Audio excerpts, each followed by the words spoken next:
So there's so many different ways I use my sauna, and that's what's great about it, because it's not just I just get in there and sit in there and that's it and it's boring. It's in my home, and I can do really whatever I want with it and in it. And sometimes it's full relax, and sometimes I blast the music and I just sing, or I just let my body flow and just sort of get into my own flow of yoga or stretching or dancing. I do headstands. Oh yeah, great. I just do anything in there. Whatever. It's just such a space to be myself, and just there's no opinions of me. There's no one watching me. I can just let my body kind of flow and literally let it flow.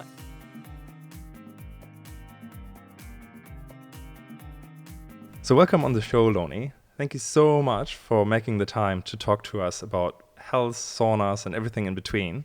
And you had quite a journey, hey? So thank you very much on the show. Thank you for having me. I'm so excited to be talking with you, Sebastian. Yes, finally. So you have helped so many people and educated them through your books, through your interaction with social, as well as many other ways, and really enabled other people. But how did you get actually into this topic? Yep. So I started... in terms of sharing, I guess, and impacting other people, it was never about anyone else at the start. Yeah. I just happened to start Instagram when it first came out, I think about 10 years ago. Wow. I think it was about 10 years ago, 10 years ago. Mm. And I was working full-time in the action sports industry as a photographer and graphic designer, and I always loved taking photos. And my co-worker said, have you seen this new app? You can upload your photos. I'm like, I've got Facebook. I don't need to do that. And he's like, no, it's cool. You can put these cool retro filters and stuff on your photos. So that's where my Instagram started, and you can see that all still there. It's still there. Go way back, and yeah, I just started sharing photos and stuff. And then I had some really horrible health issues back then in my early 20s. Which I'll sort of lightly touch on. It's obviously quite a long story, but some of the symptoms and the issues that I had were severe digestive problems. I had parasites, dengue fever, CMV virus, HBV, candida, acne, cellulite. I was losing my hair. I had mineral and vitamin deficiencies, and just a lot of inflammation throughout my body. And to me, it felt like my body was really shutting down, and my energy level was so low. I mean, I could try and sleep 15 hours a night, but still wake up exhausted. And I knew something was really wrong when, I was pretty much on antibiotics for about a year straight, just constantly sick. Every single day I was sick. It doesn't matter if it was just a headache or the flu or something else. I just always felt like I had something. So and eventually went to have a regular pap smear done and had precancerous cells come up, and I was just like, I gotta do something here. This is just I could end up with cancer. I can't. I'm 22 years old. This is crazy. So I just used Instagram to share my journey through that transition from being really sick to being really well. I didn't know where it was going to go. I didn't know where I was going to go. I just shared it as I went. And just for some reason, people gravitated to it. I guess because I have a way of sharing inspiring sort of photos, or maybe captivating people with my writing, which I never thought that I could write anything, because I pretty much failed English, and my English teacher just told me that I was a deadbeat pretty much. And but I always excelled in the arts, and I'm actually not bad at writing apparently. I've written a couple of books now. So that's where it really started, and sharing that journey, and it resonated with people and they gravitated towards it, and I just kept sharing, just being authentic to my journey. And at 9 years down the track, I'm here now, and I sometimes I can't even believe where it's at, and to be able to have healed myself and facilitate that change just by educating myself and opening my eyes and my mind and relearning pretty much everything I knew about health and wellness, which I didn't know anything really. With the commenting function, I know that you help many people by pointing out certain things that you might think, is worth them is investigating whether that is something for them. But in the early days, in particular, would social media also have helped you putting yourself out there and what you're trying to fix, and people actually suggesting, hey, read this book, talk to this person, or have something like that? Totally. Because there's so much help. That's what's amazing about social media. And I think that's the foundation of social. Like, it's about a community of people helping each other and sharing with each other. It never used to be about business at all. Like back then, it was only about sharing and community. So I definitely got a lot of help, and I found people that were like, just like me, just going through a similar journey, or people that had already been through the journey and healed themselves. And I was like, that even inspired me even more to be able to go, I can change. Like I can actually heal myself, and I don't have to be this sick, and I don't have to just take the next antibiotic or the, that sleeping tablet and whatnot, because I can heal my body. Like, I didn't really believe it to be true, and Instagram helped me with that because I found those people and they found me. So it always felt like such a supportive community on social. I mean, it can be a little bit different now, as we sort of just touched on, with the amount of opinions that people have on social when you have a large following. And because I guess like people come across me now and see where I'm at now, and they don't see where I was, 10 years ago. So I always encourage people to say, you can scroll way back. I haven't deleted a single thing. There's pictures of me pretty much on the ground, drunk, and, laying with a pizza. Just, I've got no shame, because it's okay. Like I was that person then, and I am who I am now. Like we all have ability to change and evolve. And just because we were someone yesterday doesn't mean that we can't be who we want to be today or tomorrow. Yeah, I think the hero's journey is actually something that humans just, it's a normal process of getting actually somewhere or finding meaning in life or something. I don't think if I would be I was almost a drop off at high school, and almost didn't make it, and then somehow just by seeing my destiny of like, okay, you will always stay in this workers' town, you will always hang out with your mates, smoking pots, drinking alcohol, and getting advice from your drug dealer, of like, okay, like maybe there is actually something else, but you have to face that reality, or have to face, I guess, the unknown. Yeah, exactly, and also the health challenges that really get you down to like really want to change in a different direction. It's totally a threshold. Like that's why some people don't understand, like when you do make a change and they're like, why did you do that? Or, they don't quite get it. But if you haven't reached rock bottom, you can't ask someone why they changed or why they didn't stay the same. Because if you didn't feel how horrible it feels to be at the bottom, like literally feeling like you're scraping the barrel of life, then they just don't understand, and you just got to leave them behind. And then hopefully they can, make their transition later in life. Like I had to really leave a lot of people behind, because they just, if they don't feel like crap, they don't get it, So you've got to do what you got to do to get well and to change your life. And if you want more, do it. Take the risk. Like if you're fearful of it, it probably just means that you need to do it even more. I completely removed myself from everything that I had ever known living in Melbourne, and moved up to Queensland when I was 21 on my own.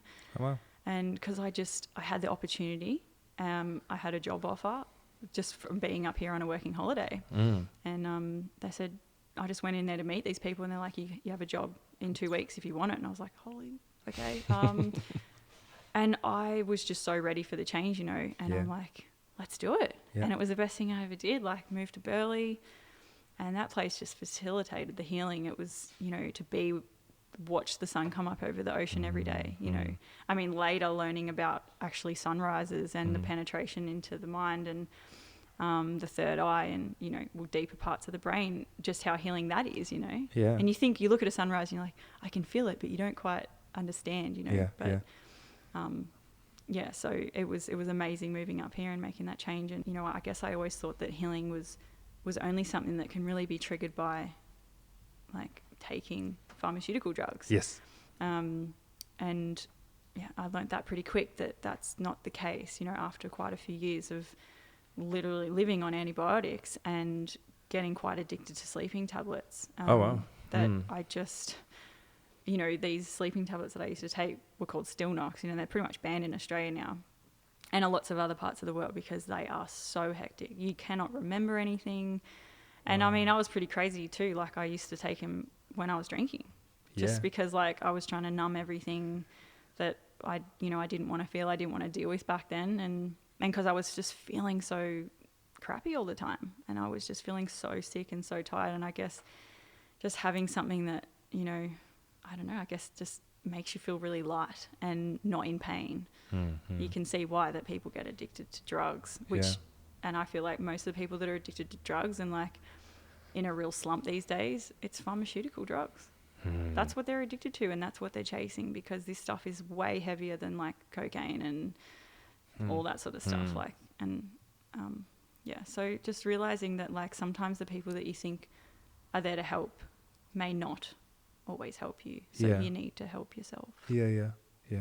And so what were one of the first things that you discovered when moving up here and getting on a health journey? Well, what I first did was I went to see multiple different naturopaths until I could find someone who I absolutely just clicked with and helped me straight away.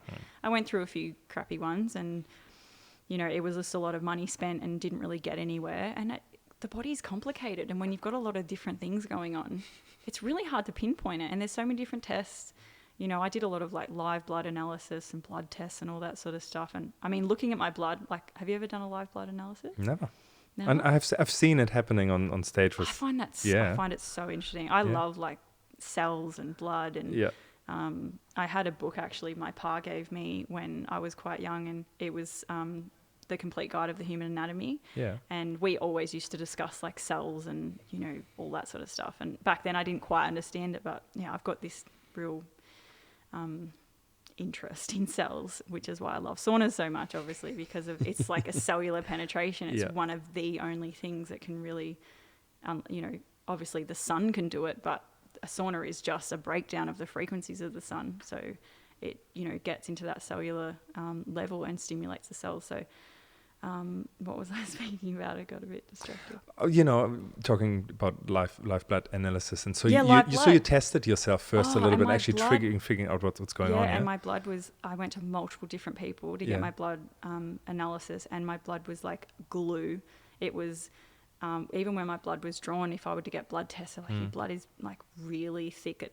I can hardly even pull it out into the syringe. Like if you get a blood test and it comes out quite fast, and they have to quickly change it.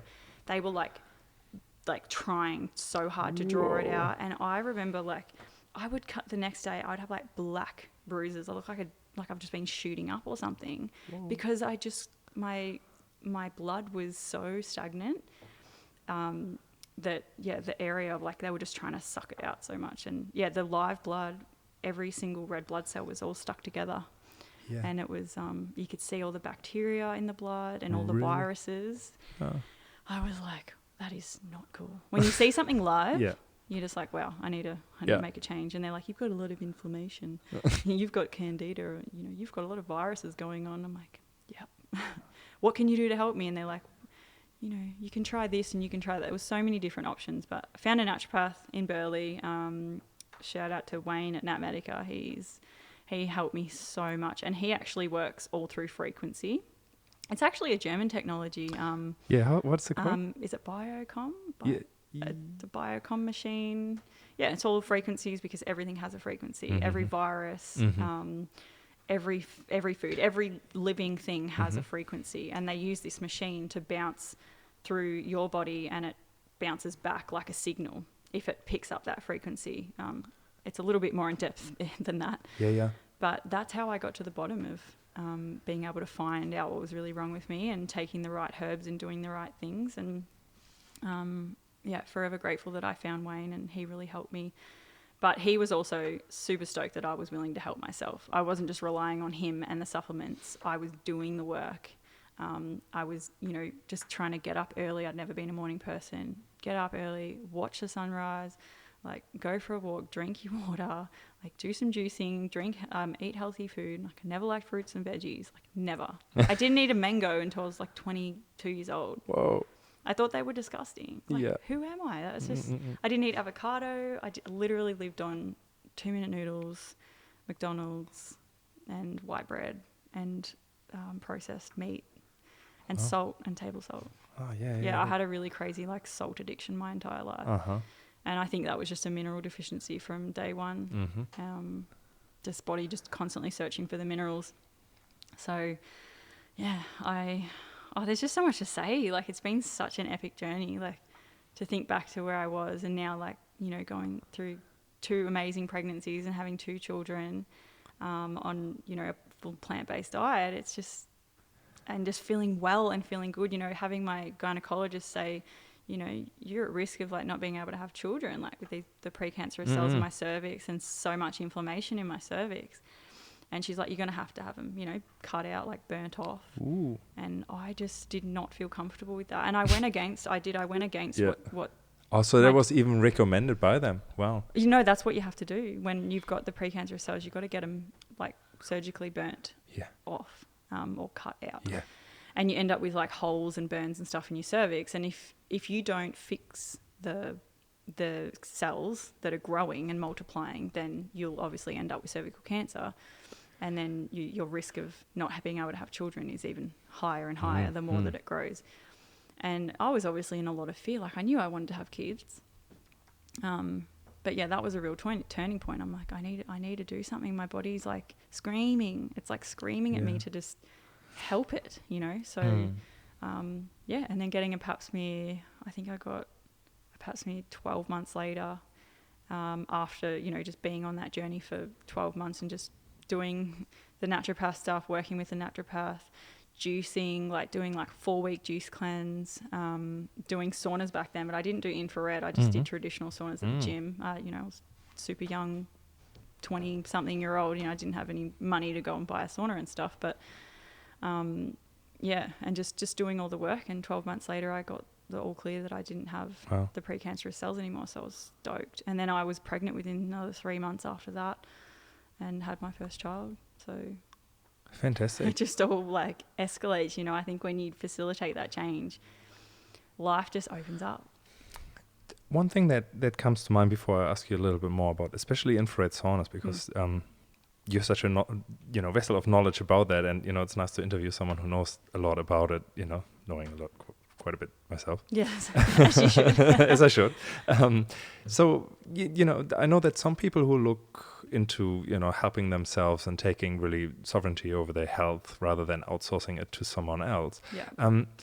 I do believe there are some pitfalls in, like, you know, going too far in one direction or so on. Like, what would you use as a marker to know, like, this is actually right for me? Is it always gut feeling, or do you do a mixture out of like, well, I have to monitor my blood or whatever, or my hair samples, whatever test you do, to just figure out like, okay, I took these supplements, they really helped me, but I have the feeling now I'm not deficient. Now I have almost too much zinc in my body and I should not take that. Like, how do you manage to be like on the right side there? I think intuition comes into play so strongly there. Intuition is a huge step to being able to know what's right and what's wrong. You brought up saunas at the start, but I think with saunas, like, for me, I always wanted my own sauna. And I did so much research well before it was 7 years of research on infrared saunas before I actually took the plunge. You're kidding me. 7 years, because I heard about them when I first went on my journey. But there wasn't really many places around me that had them to try them. Yeah. And I did go somewhere, I can't remember where I went, and I tried one and loved it. Yeah. But I love any saunas. Like, I can't wait to go to Finland so I can do like the real traditional saunas and like jump in the icy lake, you know, because that is the core of like hot and cold therapy, is it not? Like, yeah, it is. You don't need to just, you know, jump in a machine that's 2 machines that are plugged into the wall. Yeah. You just pretty much have a sauna that's lit by like fire, and then you jump in an icy lake, you know, so you stimulate your body through that way. But saunas, to me, I knew that it was always going to take me to that next step. And I knew I had issues with like cellular toxicity. And I think that a lot of people in their journey go really far and they do a really, really great job with getting their health to a point where they feel obviously really great compared to where they started. But cellular stimulation is hard without some technology or the knowledge of how you can stimulate your cells. Yeah. And cells hold on to toxins and they hold on to waste because they are trying to protect the body. And if you've accumulated a lot of toxins over your lifetime, unless you can break into the cell to get it out, it's going to be stuck in there. So you can be extremely healthy, but if you're still holding on to like this kind of weird weight in areas, or even like a lot of like water retention, or you're just still feeling that fatigue and you're like, you're doing everything right, I think saunas can be like that extra step. Yeah, actually on that, it's an anecdotal story, but one of my colleagues, she has a customer, and that customer took had cancer and used what's the word, chemotherapy to actually overcome the cancer. So has been cancer free for 20 years. And when she started using infrared saunas, one of the first times she could smell that chemical in her mouth again, and she hadn't used the chemical for 20 years. So there's certainly something in it that there's a lot of science, and there's even demonstrations and stuff that you can I don't know, I search really deep for this stuff, but and you can see how infrared penetrates the body because it goes to the bone, and it's invisible. Like, so the best way that I describe it to people who don't understand infrared is like, so imagine you've gone outside and it's a warm day, and you're standing under the sun, and it's you're looking at the sun, it's really bright, so it's obviously got visible light. You can see that there is light penetrating onto your eyes, so that's the visible spectrum of the sun. But even if you were wearing clothing or you weren't wearing clothing, you can feel the heat from the sun, and that is what infrared frequency is. So when you're in a sauna and you don't have any lights on or anything, but you're heating up, it's the same frequency, which is infrared, which is penetrating deep into your body, that's penetrating that heat. And that same infrared that's how we keep our bodies warm. Every single human or any animal that creates heat is infrared heat. And infrared, how it spreads is that it's like a vibration. So once it hits one cell, it's like a domino effect on each cells, and all the cells just vibrate each other, and then that's how your whole body gets heated. And with that vibration from the cell it opens the cell, releases the toxins out of the cells, and then your pores open up, and then you sweat.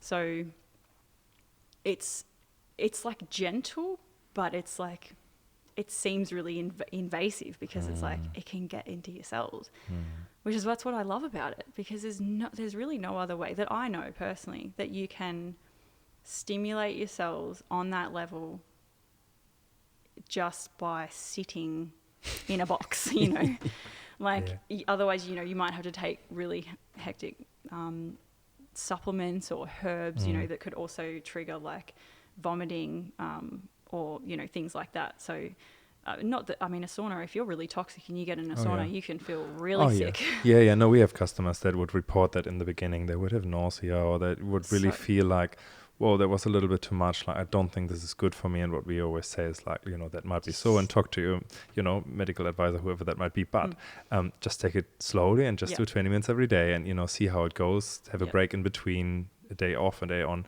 and after a while they can easily handle it. But there's certainly, some people even don't know it, but there must be a lot of toxins. It's like opening up a toxic box. Like if you've never stimulated your cells ever in your entire life, and you're 30 years old or 40 years old, and you get in a sauna, just imagine all your cells just exploding, like and releasing all of the stuff, even if it's emotional, like, if you've had a lot of emotional issues, or, things that you've dealt with, and you really hold on to that, like, a sauna brings everything out. Like there's so many times I've been in my sauna and just burst into tears, and I'm like, why am I crying? Like, because it's just such a good place to just release anything you're holding on to. It doesn't matter if it's actual like toxins or heavy metals or chemicals or emotions, stress, it's a place where you can just get it out, release it, and then you walk out that door feeling like a new person. And every single time I get in the sauna, every single time I get out, I'm like, oh, I feel so good. And this is why I love Bikram, like hot yoga, because it's pretty much the same. They've got infrared heaters all over the roof. And I mean, it's super intense. Like if you just walk into a hot yoga class and you've never been in a sauna and you've never done yoga, you're like, holy wow. Like, I've never sweat so much in my life. I've never been so pushed in my life. But you walk out of there just feeling like stronger because you've been so challenged and you've released so much out of your, you know, cellular toxicity, and you've sweated out. You know, so many people just don't even sweat. Like, no, you have to like run a mile, you know, to be able to sweat as much as you sweat in a sauna, you know, which is, I'll make sure that I point out that like it's so important to remineralize the body after you sweat that much. And if you use saunas a lot, like, you know, I had to learn this for myself, that because I wasn't really replacing my minerals enough, and, you know, had some issues there with just sweating, you know, so much using my sauna, having a sauna at home. So it's really important to make sure you're rehydrated and you are really focusing on your mineral content to replace it, because if you taste your sweat, it's salty. Just like your tears are salty, they're just minerals. So you need to replace them. What would you recommend for that? Like some particular or multi trace minerals or something like that? Yeah, I mean, there's a lot. In terms of just the easiest way to generally get your minerals across your everyday is to get a really good salt. Okay. So like a Celtic salt or like a sea salt or something like that. But if you're just using table salt, which a lot of people don't recognize, is that it's just 2 minerals. That's why it's super processed into 2 minerals, and that's why it's really salty and really addictive, table salt. It's just sodium chloride, and it literally just makes you hold water. Yeah. That's pretty much what it does. But whereas like if you get salt from the sea, it could have more than 90 minerals in it. So do you want 2 minerals or do you want 90 minerals? 90, please. Yeah, I'll take the 90. So I kind of mix it up with different salts. But I also eat oysters now, and oysters have helped me so much with getting those minerals in, and seaweed. Like I've always loved eating seaweeds. I think it's really important, like especially iodine and things like that, that I feel like you literally, anyone struggles to get iodine unless you eat certain types of seafood, especially oysters, and seaweeds like kelp. And kelp's really easy to implement into the diet if you just put kelp, like dried kelp powder, into your salt shaker. And I make heaps of recipes where I actually just put the kelp in there, like especially for my kids, because I want to make sure they get lots of minerals. So I make like my own version of Vegemite and put kelp in there, and they absolutely love it. And that's what I wanted to do, so that people can make that recipe too and be able to get their minerals in, but not feel like they're getting their minerals in. Like, not like, I'm just shotting these, you know, terrible tasting trace minerals, or, you know, taking a supplement. It's just a spread that you put on your toast, or, you know, something like that. That's what I like about food, is like you get everything you need from the food, but it doesn't feel like getting it from like taking a supplement, or it's like a burden, or it's a drainer to like, oh, I've got to pop that pill and do this just to get what I need, you know. And that's why I started eating oysters too, because I was supplementing my diet with a lot of zinc and essential fatty acids, B12, iron and things like that. So I just really wanted to try and not do the supplements and just see if I can just eat some oysters now and then. And and it's been amazing. I haven't taken any supplements. Oh, right. And I've just been doing the oysters every now and then, and they're so potent. They are so potent, full of minerals and things like iodine, DHA, or your essential fatty acids. And like, you only need to eat a couple. I know you research everything very thoroughly before you do it, so I can hear voices that would say, what about heavy metals that you find in the water? Like, what's your take on that when you eat like seafood like that? Yeah, I think there is a lot of issues with heavy metals, especially in fish. People say that oysters are bottom feeders, but they're actually not, because they grow on like the rocks, and they need to be exposed to the sun in and out of tides to grow. So they're not bottom feeders at all. Unlike some other shellfish, like lobsters and crabs and stuff, and they do feed off the bottom of the ocean, which, you know, where the heavy metals sit when they settle down, you know. Yeah. So that's a good point. I personally don't think there's any issues with oysters with heavy metals, but in terms of heavy metals, we need metals. Like zinc is a metal, but you need to balance it with other minerals. And you might hold on to like toxic levels of heavy metals because you don't have enough minerals to be able to like take them out of the body or balance them out. Like if you don't have I know. selenium, Yeah. you can't get rid of like mercury and stuff like that.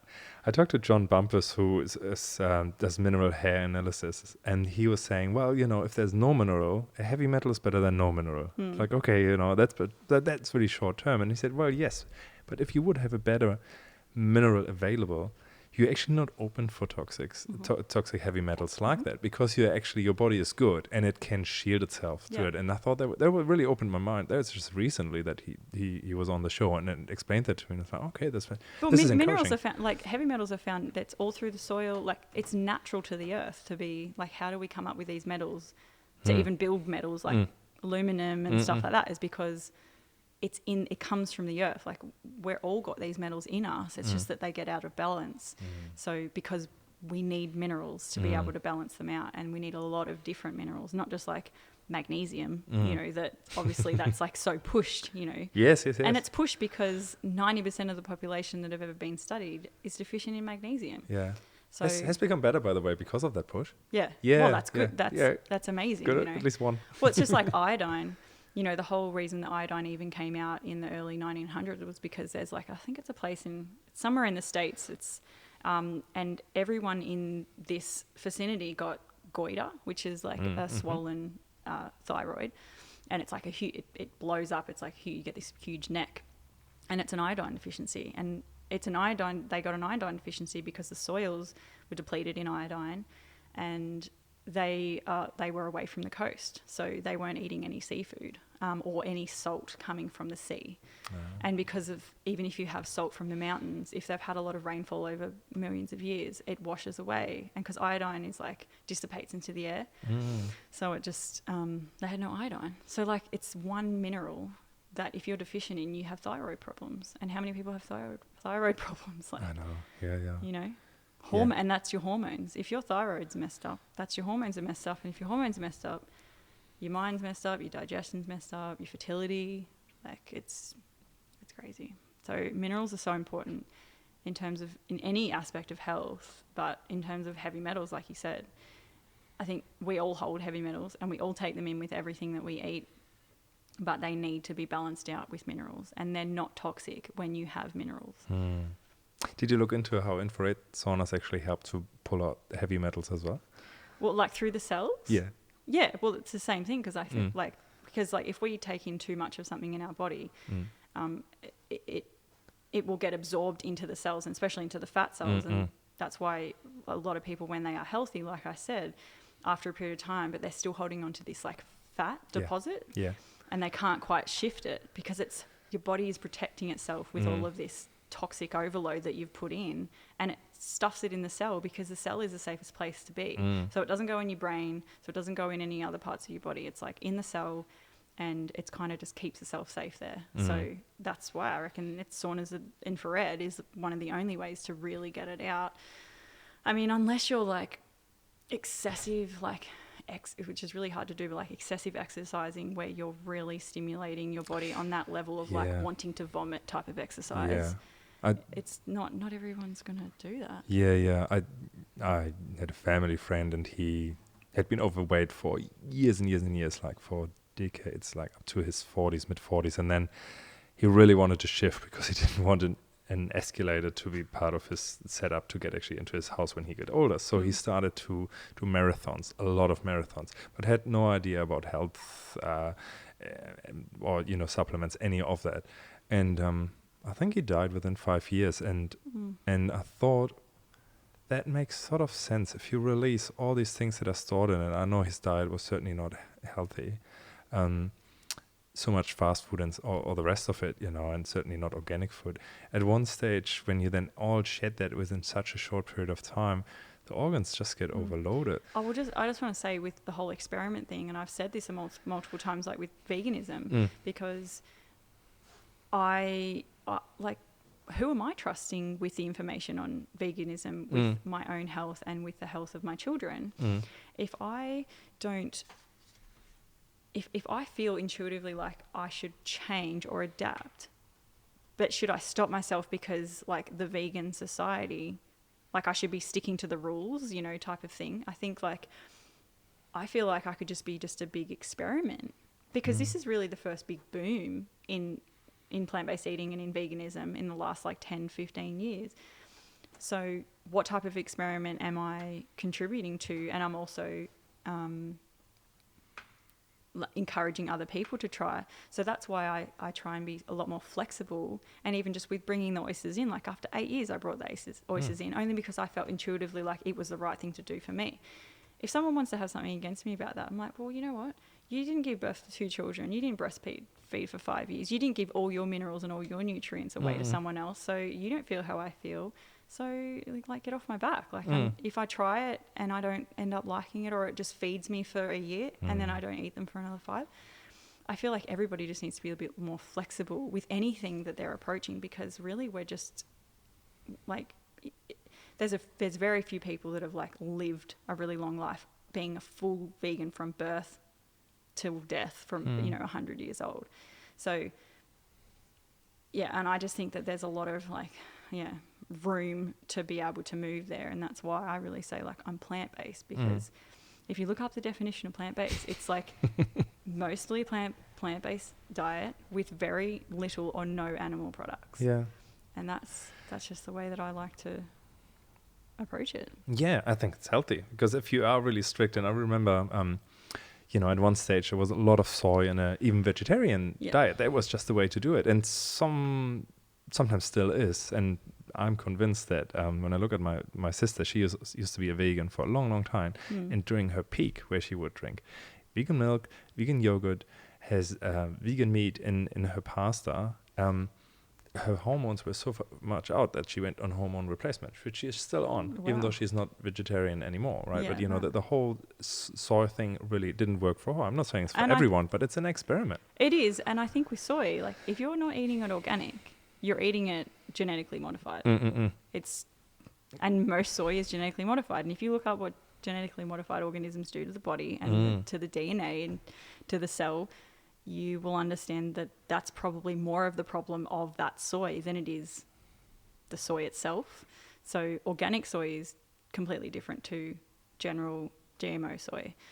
And I think just anything in just too much of something, is not a good thing. No. And if you're having mock meats and soy milk and soy yogurt and like soy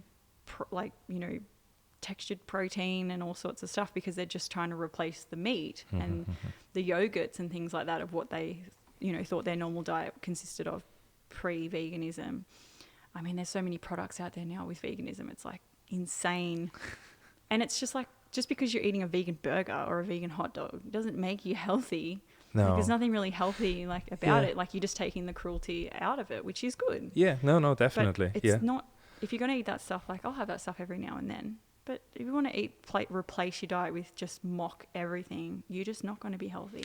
It's the same with this mineral deficiency, right? If people say like, I eat fresh only from the farmer's market. So, okay, is it an organic farmer's market? No, it's not. Okay, then it might actually cause other problems. Not saying that it's wrong, but it's not like there is one truth, and it really depends on where you are. If that's the best you can get, fine. But, I would go for someone who is also really mineral rich, who grows mineral rich and understands. Yeah, and understands you have to put it in the soil for it to be in the plant. Yeah, that's right. It's like it's not just magically going to be there. You have to put it in the soil, and the soil has to be full of micro, activity. That's it. And it has to be full of that. Otherwise, it's just not going to be in the soil. And the plant will still grow to some extent. If you're missing a lot of other minerals, then the plant might not grow as well, or it won't have, the bright color or whatnot. But we've gotten pretty smart with like growing vegetables on minimal amount of minerals, and it still looks great, but it's so important that the soil is remineralized and allowed to sit. And I think like we have such a fast turnover with growth and with harvesting that the soil is practically dead, and they add everything to it. Hey, I wanted to ask you one more question about infrared saunas, because it's really rare to have a specialist on that on the show. So sort of what's your protocol around infrared sauna? Because you really maximize sort of your time there, and you do it quite frequently too, right? Yeah. I like to do infrared probably about like 3 times a week, like minimal time. Like sometimes I like to do it more. It depends on it depends on the weather. Like in summer, I'll do it a lot less. And also if I'm practicing, like I can obviously do hot yoga in my sauna, but I sometimes like to go to a class because I like to bounce off other people's energy, and Cool.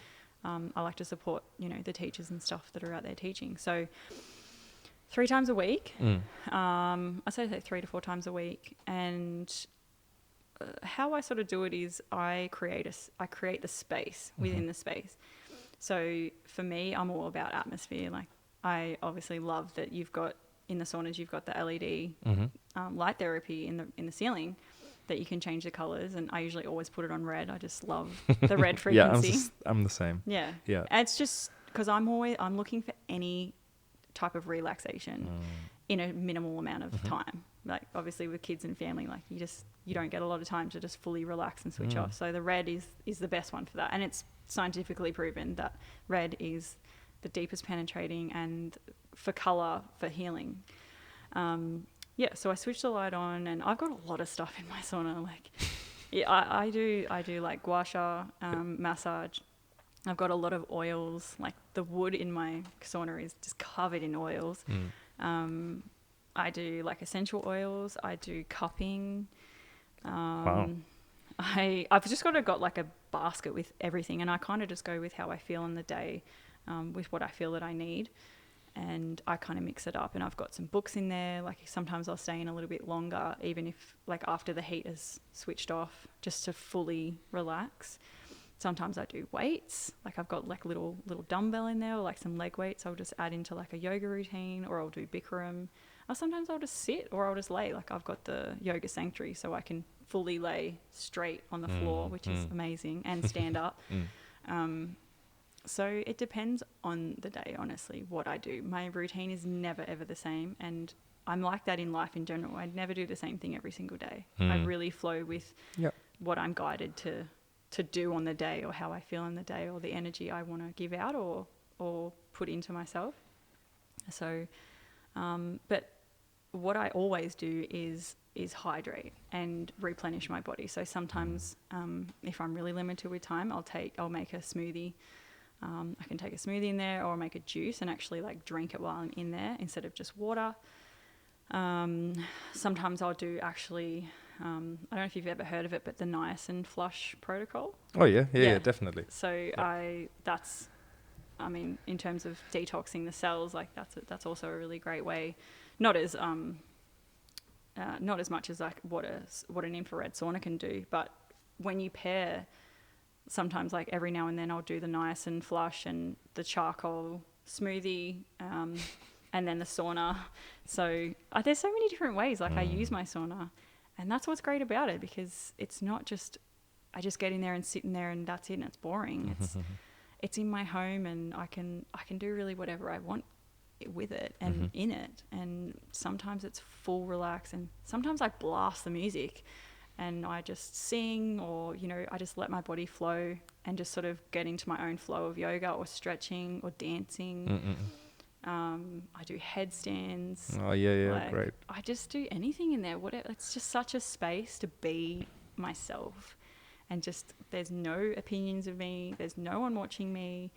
I can just let my body kind of flow, and literally like let it flow, like let the sweat flow. It come like when you clean your skin after a certain amount of time of doing sauna practice, your pores become like unclogged. If you've never used a sauna, you never really sweat properly like during exercise, but you're the kind of person that puts a lot of products on your skin, or you're just exposed to the environment, and like you live in a populated area, your pores can become really clogged, and you can have issues with sweating. So sometimes the first time you get in a sauna, you literally don't sweat. Like you feel so hot, but you're like, I can't release the sweat, because you're just quite, toxic and built up. So once you get that, your pores clean, your skin clean, the sweat that comes out is so cleansing. I don't know how you feel when you sweat that much, but like, oh my God, I'm just like, I love this. Yeah.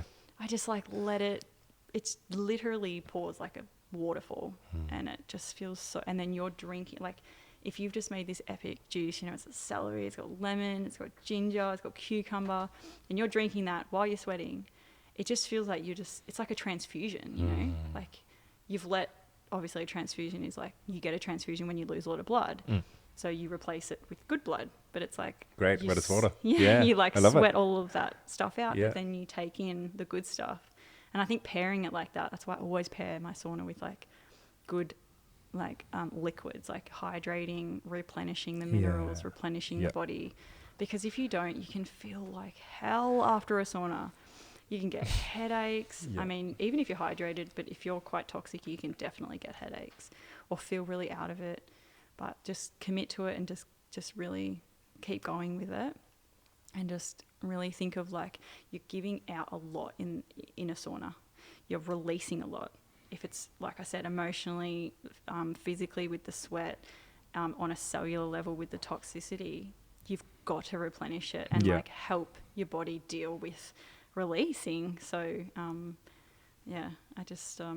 I always love to pair it with things, and there's nothing better than getting a cold shower after, like literally sitting there like, I'm either going to like throw up or I'm not sure. Like, and I'm not sure who said it, but there's a guy who said, it's called like the fever state when you're in, I can't remember who it is. You mean hypothermia?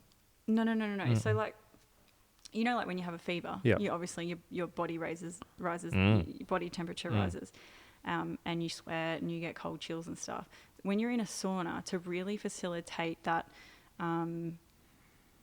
like for your lymphatic system to release, you know, like your natural killer cells and stuff to fight viruses, you need to get to that point of like a fever. So it's like a fever where the heat shock state. proteins are properly released. Yeah, so you're like, you can feel a bit shaky, you can feel quite sick, just like if you've got a fever, you feel like nauseous, you feel a bit like you're in pain, you're not sure if you're hot, you're cold, and then that's when you get out. Is when I don't do it every time, but there's sometimes I'll really push myself just because I really want to trigger my lymphatic system to release those like white blood cells and just fight anything that I've got going on in my body, and then you go and you sleep and you wake up the next day like a new person. Yeah, I love those nights. Yeah. During your journey, especially the early days, like what were the plants that how did you figure out what were the plants that really worked for you, and which ones were those? Oh my God. Well, there's so many. Wow. I'm trying to think about the people listening, right? So like, I always want to give something to someone that they can take away so they can apply it to their life. Yeah. And if I would, I'm trying to think of some like really top plants that I think help everybody. Celery, because celery is like, it literally works in tune with like all of your internal organs, and it flushes like all of those internal organs, and it cleans your liver and it makes you pee. So it's, really flushing the kidneys, and they're two areas that people have major issues with, like liver and kidneys. Yeah. And, with celery, like I'll use it in different ways. Like I love putting it in juice, but obviously there's a whole celery juice craze, with Anthony William, the medical medium, which I think is amazing. Like I just love that he has broadcasted this information to the world, and you've got people like Kim Kardashian drinking celery juice and promoting it. I'm like, yes, like she's doing something good, like, actually helping other people change in a positive way. So celery, like I cut up celery really small and put it on my avocado toast on sourdough. It's a little bit like, it's a bit weird, but it's seriously amazing. And it's just another great way to get celery in. Honestly, I think all plants, and I think greens in general, like leafy greens, are extremely important for the body, to really alkalize the body and balance out that like acidity. And I just think that they're underrated. Like lettuce is really underrated, and you can just make a salad. Salads don't have to be complicated if you don't want them to be, or if you're overwhelmed by eating a salad or making one yourself because, I've got to add the tomato and I've got to add the seeds and I've got to add the dressing and, all of these different components to a salad. Just make a salad with a whole lettuce, avocado, and some Celtic salt, and just mix it up. It's like the best thing ever. And if you just like, if you're new to salads or, whatnot, just start with that, and then you add toppings as you go, or, and I think like, cause I'm busy, like, I've got kids and businesses and all sorts of stuff. And,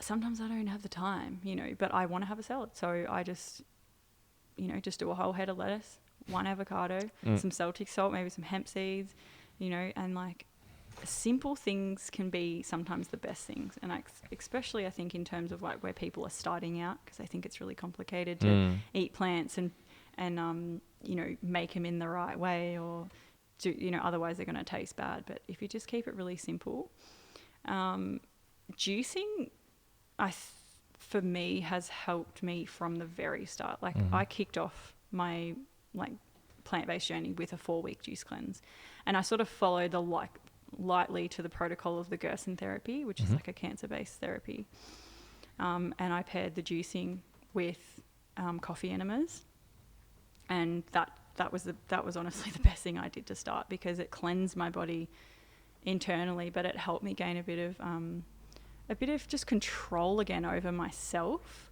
and I felt the benefits straight away. Like after that, the first day was a little bit hard. The cravings come up for food, or, for all of the other things you want to eat, but the juice is delicious. Like it actually is so good. You don't just have to drink celery juice, like put some apples in it. Apples are amazing for the liver, and apples are amazing for your stomach acid, which then help with your enzymes and your breakdown of your food and stuff. So like, don't be scared of the fruit. I think people are really scared of fruit. And even juicing, because so many of these, big experts are like, juicing is just sugar.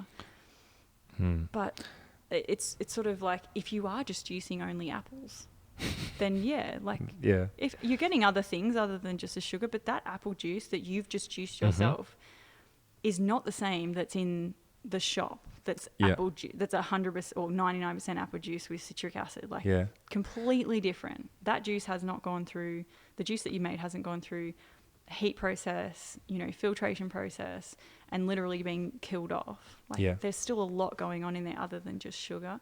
If you've got issues with candidas and bacteria and stuff in your body and fungus, then you might have some problems, because that sugar is also trying to fight off what's going on, but it's also feeding like the bacteria at the same time. And if you've got a lot of waste product still going on in your digestive system, it's just kind of it can definitely add a bit of fuel to the fire, but add the veggies in, When you say fuel in the fire, that's actually one thing that, if you have a recommendation for that, because some people would, their digestive fire actually has gone up because they're too far along the, like, just green juices, just raw food, which actually, can also cause a lot of problems over time in their digestion. Or, people who have just a colder constitution, just needs that heat in their food. Do you have some things that really comfort the gut and sort of support the gut from that side of things? Well, I think it's kind of different for everyone. Like I talk about climate a lot, actually, like over the years, because I used to live in Melbourne and it's quite cold down there. And, if I go down there and sort of try and be like, oh, well, I'm going to have like a litre smoothie for breakfast, I'm going to have half a watermelon, I'm like, I don't feel like it. It's cold. Yes. Or if I eat it, then I feel cold, and it takes me a long time to like warm up, or I have to sit over the heater or whatnot. So I think like it depends on like the climate that you're in. Obviously now, like I'm in a sort of subtropical climate, living in Queensland, and my body feels comfortable and good eating a lot of fruits, but I also balance that out with eating cooked food as well. So I'm not like I haven't been completely raw vegan since before I was pregnant, because I couldn't. My body just wanted, like, as soon as I got pregnant, I just wanted I wanted warm foods. I wanted curries and spices and like just warm like potatoes, and I just, there's nothing wrong with that. No. So I kind of think everyone's a bit different in like what they need to make their body feel comfortable and good. And it's also confusing because it depends what you've got going on. Like when I've had like candida problems, I did have to cut out a lot of the fruit for a while and just really try and focus on like low sugar fruits like berries and things like that, instead of just like going and having 1,000 bananas, or drinking a lot of like juices with apples and stuff like that. So I don't really want to give that advice like it's one thing for everyone. No, like I eat a definitely not. lot of different things. Like, I've got a recipe book with hundreds of recipes in it, from cooked food to juices to smoothies to treats, chocolate and ice cream and cakes and muffins and toasties and curries and noodles. Like there is so many options, but I think like the way I eat is just not the way like you're going to eat. Yeah. And it just depends on like also how you've been Seasonality, brought up, Yeah. like the environment that you were brought up, the way that you were raised, like your taste buds and the conditioning that your taste buds had. Like, and I've always liked saltier foods. I like savory type of foods. So I'm not overly like a dessert type of person, never have been, you know, but then some really healthy people make beautiful versions of like dessert types of foods. So, and they thrive off that and they do really well on that, you know? So, but I mean, I think I don't know, if anyone's going to just start and just want to try something, you know, maybe with the advice from me, I would honestly start with like a celery apple juice in the morning. Which is amazing. And it's just like, just drink that and have your normal breakfast. Yeah. Just kind of just get into the flow of like, just buy a juicer. You don't have to go crazy. Like cold press is obviously the best, but not everyone can afford like 500 to 1,000 to more on a cold press juicer. And if you're new to juicing, I've had a Breville juice fountain for like 10 years. And as long as you drink that juice pretty much straight away, like, I don't know, you can fight all the people like, oh, it kills the nutrients, but it has given me such good results that there is just that the proof is in the pudding. And I feel absolutely comfortable, you know, juicing with that juicer, and I love it. And it only costs, I think, like under $150 or something. I used to have a Breville. Yeah. And it's easy for people. Instead of like, if you're new to health and someone that you go and get this cold pressed juice and you have to cut up all your veggies tiny, and it's really slow, and like you work full time or you've got kids, like it kind of puts you off. So, you know, it kind of, just thanks for that. Just give it a go. Hey, before we finish off, I have always 3 questions that I ask our guests, and don't know if I've told you them before this show, but the first one would be, what are the 3 things that get you out of bed, like, you know, motivation wise, that you actually want to get up? My fiance and my 2 kids, literally. No, but yes, them. But honestly, just I've got 2 legs to stand on and love to give and receive.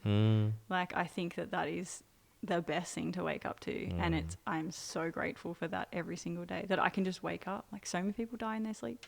I think there's like a weird statistic on that. It's like a lot of people. Yeah. Oh, right. I don't know. A lot. Yeah. I can't actually say that. It's like a lot of people just randomly die in their sleep every night and never wake up. Yeah. So, well, you know, many people wish that actually. So maybe that's also part of why it happens. Yeah. Well, yeah, I know I'm happy to open my eyes and I feel good, because I've had a lot of times where I've woken up and I feel like absolute arse, and I just feel like I don't really want to do anything. I have no motivation. I feel horrible inside. My mental state is not good. I'm kind of feel like I'm just doomed, you know. So when you get out of that and you feel that you wake up and feel grateful, it just triggers this like response of gratefulness for the rest of the day. And you're like, and everything you look at, like I look at my kids, even if they're like, I was just talking to a friend about it, like Rowdy's like, he's just so loud at the moment, you know, but I'm like, I'm so grateful for you. Like, I gave birth to you, like you're smiling, you're happy, you're thriving. Like, I can't believe that I'm able to give you that your life, like, you know. And I think just everything, the sun hitting my face, like the birds chirping, being able to walk into my kitchen and pour a nice glass of water. Like, how many people don't even have good water? Like, I just think that I'm so aware of everything now, like since just changing, and I think hitting that rock bottom was the best thing that ever happened to me, because I would probably maybe have never realized, but that's like what people say, you know, like a near-death experience. Oh yeah, definitely. I think that is really the hero's journey that is sometimes needed to really appreciate life, but also to make a turn, you know, and just really get that kick up the butt and say, like, okay, you know, now it's time to make a change. Yeah, you got to make a change. So, yeah. Second question: what is it at the moment that you absolutely fired up about? Is there one thing that at the moment, my thing at the moment is this? Yeah, the podcasting. Really, at the moment, I'm really focused on my kids. Yeah.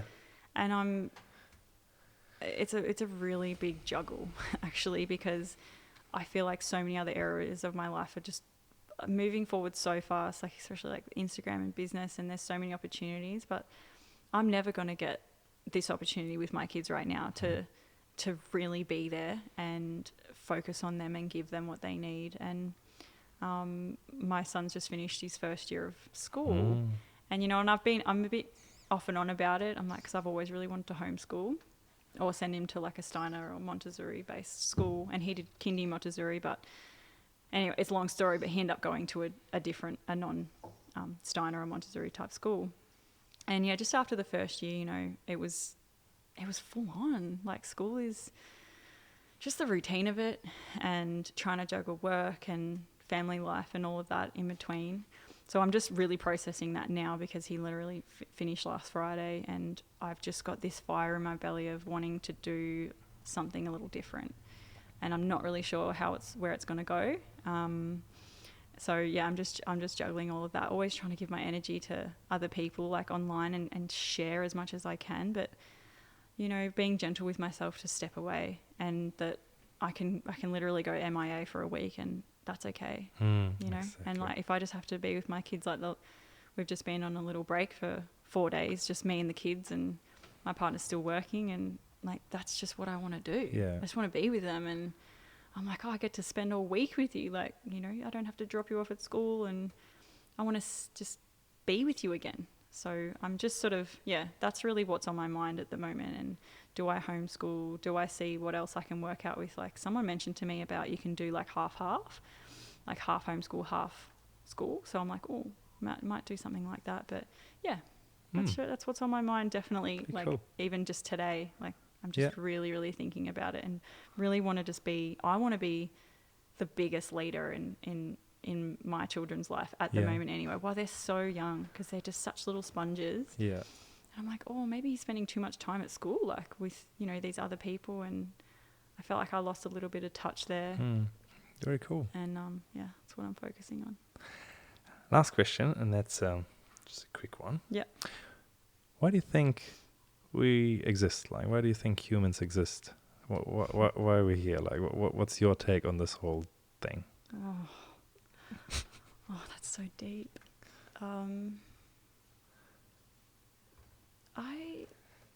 It's really hard. That's a really hard question, because I think like multiple things. I think we're here to evolve,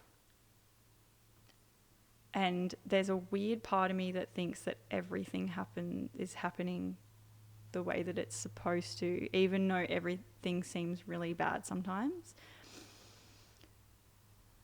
But like just saying just before about hitting rock bottom to make a change, it's like, I mean, are we faced with like a mass extinction? I mean, a lot of people say that. A lot of people say we've only got so long left before, you know, something major happens in the world. So, oh, really? Yeah. Oh, right. Like before there's like major issues, like with our oceans, literally all of our oceans being polluted with plastic, and then all of our ocean life dying. And anyway, I won't try and get too heavy on that side of things, but I think, I don't really know how to answer that, because I think we're just here to share and be there for each other and evolve and just share the love. Like, share the love and like see where it takes you. But in saying that, I think that a lot of people don't do any of that.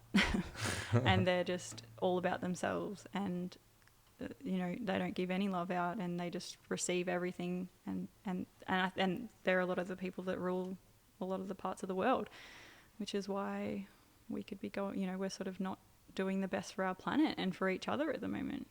It's like really, I don't know, I get really weighed down with world problems. I can see that. And that's why I don't watch a lot of news and stuff, and I don't try and get myself too caught up. Like, a lot of people are like, why don't you share that on your social? Why don't you do this? I'm like, it hurts my heart. Like, I feel like I just want to move to the bush and never talk to anyone ever again in my life, because I just feel like the world is doomed, you know? Okay. Like, you can't, you know, just so much horrible things. And but if I get too caught, it sits really heavy on my shoulders, and I don't think it's necessarily my responsibility to hold on to all of that and make a difference in every single aspect. Like, I do what I can to share what I know about and what I'm passionate about and what I think's making a really big difference.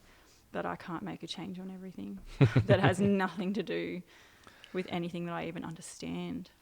Well, I like that you say we're here to receive and to give and to be love. Yeah. Let's finish on that. Okay. So thank you very much for sharing the love, by sharing so much wisdom, and all the work that you do also online to really share Thank all you. that you experience, and then what you learn and distill out of that for other people to walk their path and take what works for them. So I really Likewise, appreciate your Sebastian. work. Thank Yeah, you. anytime. Thank you so much for Thanks, coming. Sebastian.